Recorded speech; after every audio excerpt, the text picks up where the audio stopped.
The All Progressives Congress this week came up with nomination form prices for the various offices in contention ahead of its special convention for next year's elections. What jumps out of the list is the presidential nomination form, which is pegged at 100 million naira. Many Nigerians have reacted with consternation to this development, owing majorly to what sort of impact it might have on the quality of persons who would eventually emerge to contest for the highest political office in the land. Well, joining us now to have a go at this matter, including a quick appraisal of the leadership qualities of current aspirants across the political spectrum, is Jide Ologun. He is a lawyer, public relations practitioner, sustainable development advocate, and public affairs analyst. Welcome to Newsday. Thank you very much. It's a delight to have you. Clearly, you wear many hats. And I'd just like to start by asking you about this price. Does it not show that we're focusing on the highest bidder as opposed to the best or the biggest thinker? You know, basically, I think it's good for Nigerians because it's a reflection of the inflation in the land. If you roll back to 2014 towards the 2015 election, I think it was about 27.5 million naira. In 2019, about 45 million naira. Now we have 100 million. And like you said, it may now give privilege to money bags. But trust Nigerian politicians. They will always argue that their friends will come up to build them out. You know, even in 2014, the aspirant told us that he had to go borrow money from the bank. So getting the nomination form may not be a problem for them, but it's a serious problem if you benchmark what it was with what it is now. The inflation has gone haywire. And again, when you look at the price you have to pay for these forms, then are you going in there to serve? Or are you going in there for business? Because it's like the perception now is that the politics is a high yield interest environment, and we don't need that. And of course, you know, we have the not too young to run in the country. So how will these young persons be able to go in there, get the form firstly, to even participate in the process? But I believe in the course of this discussion, we have to thank someone in the person of Governor Yahaya Bello, who stepped in with his colleagues to say, let's give consideration to the young ones that may be interested, those from 40 and below. And interestingly, he is above 40, about 46. So he shouldn't ordinarily be interested. But I think he has the mind that let's create room for those who may be interested and not hinder them with the financial requirements. And I think that is a transformational leadership way of thinking, and it's quite commendable. And now the APC, despite the inflationary measures, the scenario that you've alluded to, the APC came out with its own reasons for maintaining the 100 million naira toga on those forms. Do you align with some of the reasons being given? Whatever the reasons may be, democracy is the government of the people, by the people, and for the people. So it should reflect the realities of the society. And I think 100 million is on the high side. You know, when you talk about performance, it's not about the excuses you give. It's about the effort to make life meaningfully. It should have been a serious and highly commendable achievement. If today we are saying the nomination form is 10 million naira for president, then we claim that we have brought down the scale. But if you look into other areas of the national life, you look at the pump price of petroleum, it's up there, the price of diesel, price of food. So I think it's a reflection of the fact that rather than for things to have been better for Nigerians, I think it's getting more difficult. And I mean, it's not about how politicians feel. It's about what people are passing through. And that is why many are yearning for leadership that we discover and realize it's all about service and enhancing the fortunes of the people and making life more meaningful. If you look at our great country, we have overflowing resources. I've said it over and over. Nigeria has the largest deposit of proven gas in Africa, so we have no business paying so much for gas or even importing gas. We have 4 refineries that are moribund, and we're comfortable to spend about 100 billion naira to turn around. So we need resourceful leadership. But then how you get in there is a different process. But from what I'm seeing right now, I believe that may not be a hindrance. Well, I do respect your opinion. What you said about Governor Yahaya Bello advocating that those below 40 should get it for half the price. But at the same time, we have other analysts that say it's still a slap in the face based on the not too young to rule provision, for lack of a better word at this time. And also saying that those who can actually afford to put down 50 million should be investigated for fraud. That's another angle that it's coming from. So what do you think about that? And what should we actually be focusing on in terms of quality as opposed to who can afford to participate? Basically, politics is about networking. If I intend to go for presidency, I may not even need to put ₦1 million on the table. I have 50 clients that will say, Jide, you are interested. Don't worry, go ahead. So let's put that on that side. They will now need to look at the quality of the people who are coming out. You check their antecedents. Like I said earlier, the main purpose of leadership, even from the scripture, is that you make today better than yesterday and prepare for a better tomorrow than today. And that is where we came up with the concept of sustainability, that you secure the future while trying to solve the problems of today. And we have some countries who have done that. You look at Singapore, that left Malaysia in 1965, a little coastal region with little resources. And Lee Kuan Yew decided to translate that region to a location that is about the best place to live and work in the world today. That is leadership. And that is why I have personally taken it upon myself to profile those who are coming out. Now, what we are talking about is Yahaya Bello negotiating for the young ones. As commendable as that is, have we gone to check? Look at the level of insecurity in the country right now.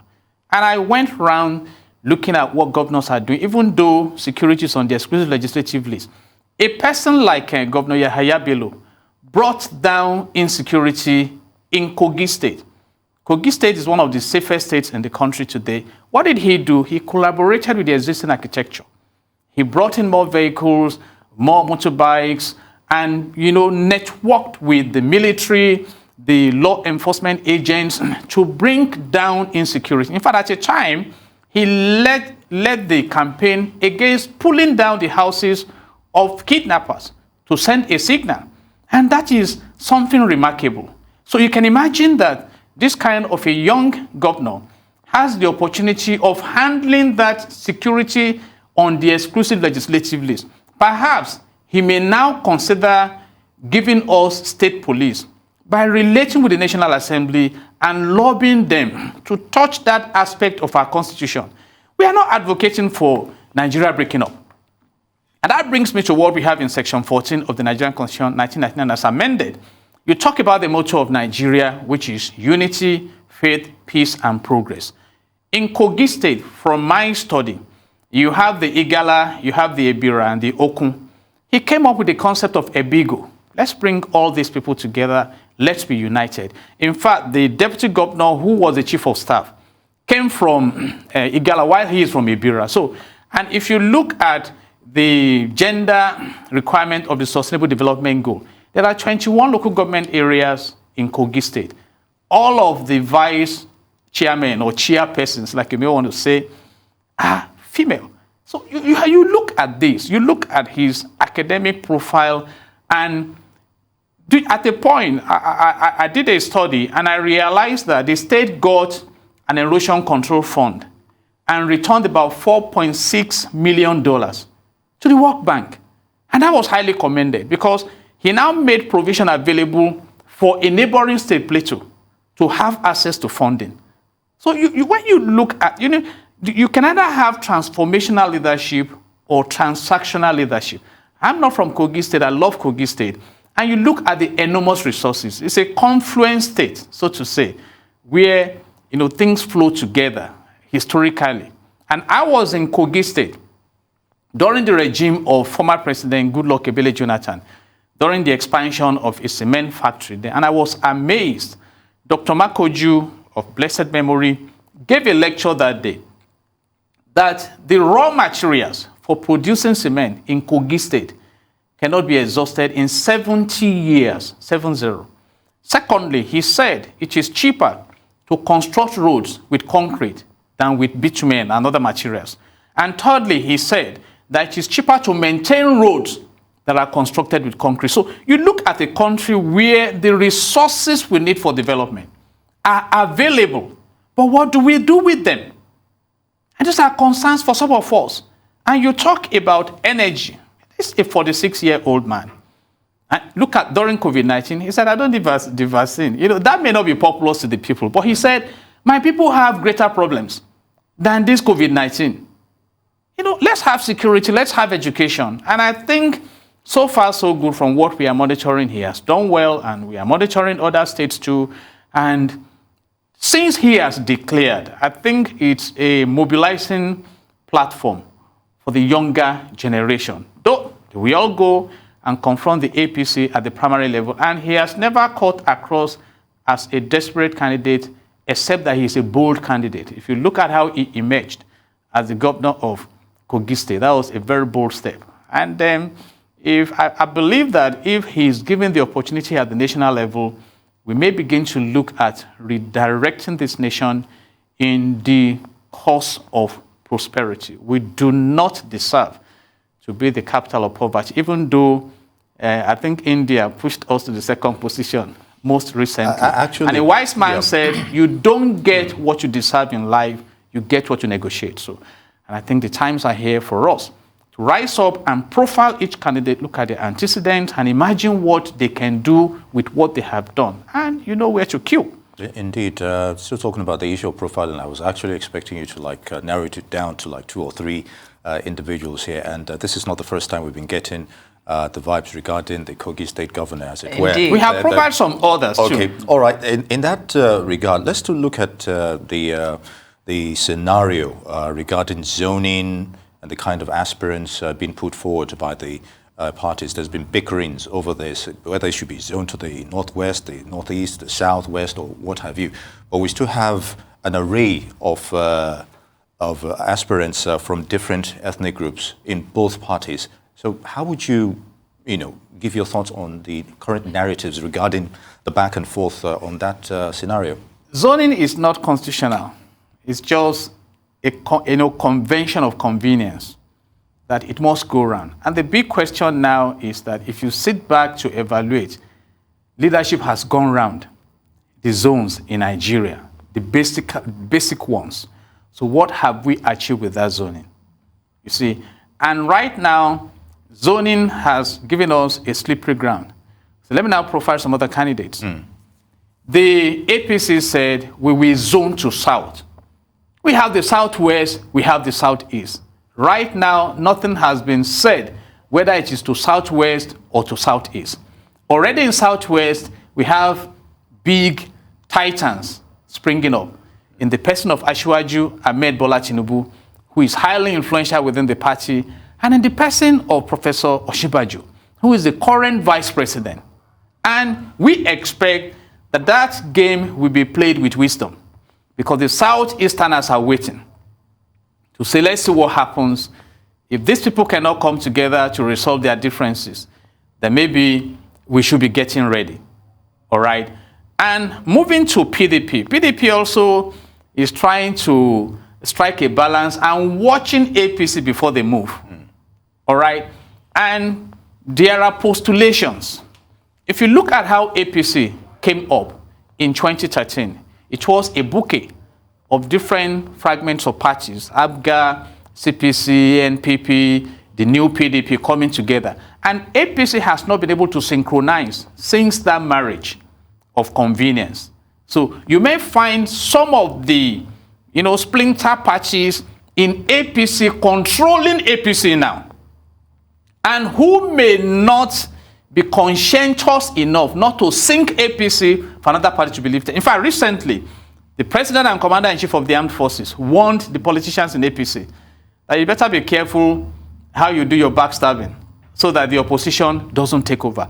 And that leaves a huge expectation gap in governance. What is governance? Governance is the management of resources to create commonwealth for common good. Good governance, all right? Formulation and implementation of policies. So how well have we done? So right now, in the political arena, it's quite slippery. We don't know where it's going.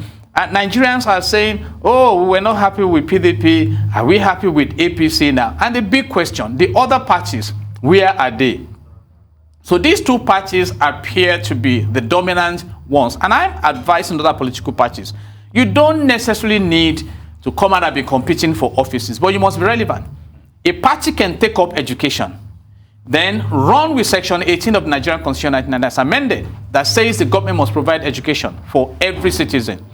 Another party can pick up economy, run with Section 16 and 15 of the Nigerian Constitution and challenge the government to deliver. So opposition is not only when you want to occupy office, and these parties must begin to come out to make themselves relevant in this space. So we have, and you can see the likes of Obi coming out. We have Honorable Minister Ngige. We have the Amechis and all of them coming out. So it's going to be very interesting as these political giants come up. But by and large, Nigerians have the opportunity of sitting back to evaluate them.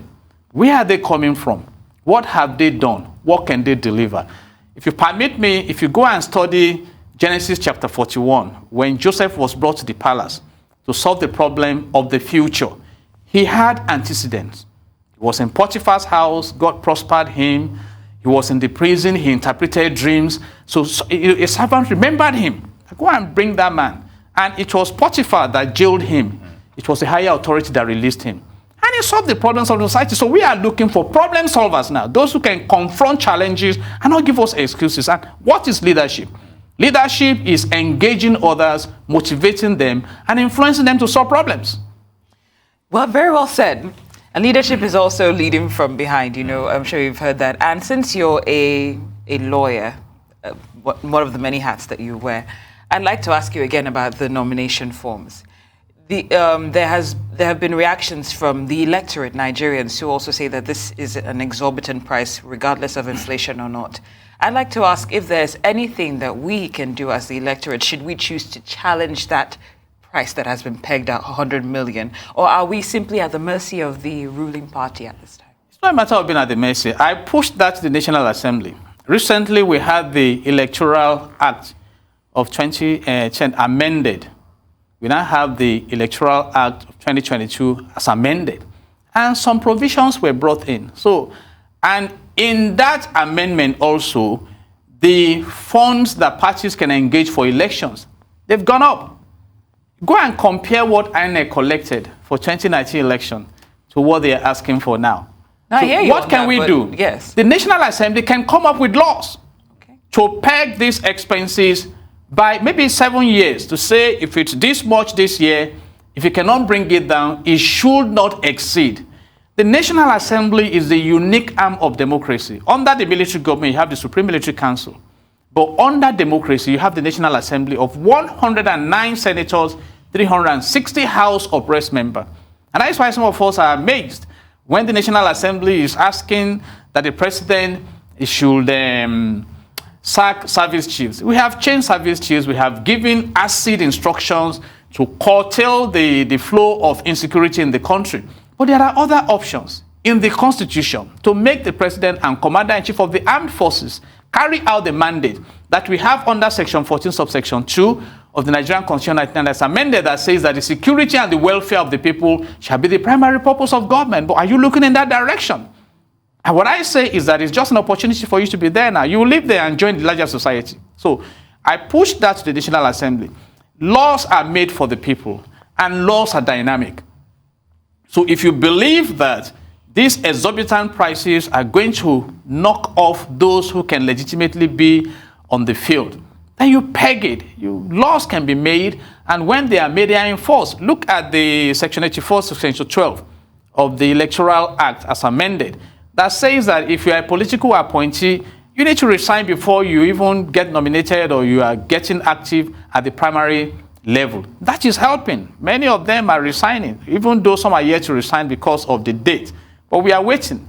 So once those laws are made, and when this law was made, some were not happy. So someone went to court and a judge ruled that it was null and void, it should be expunged.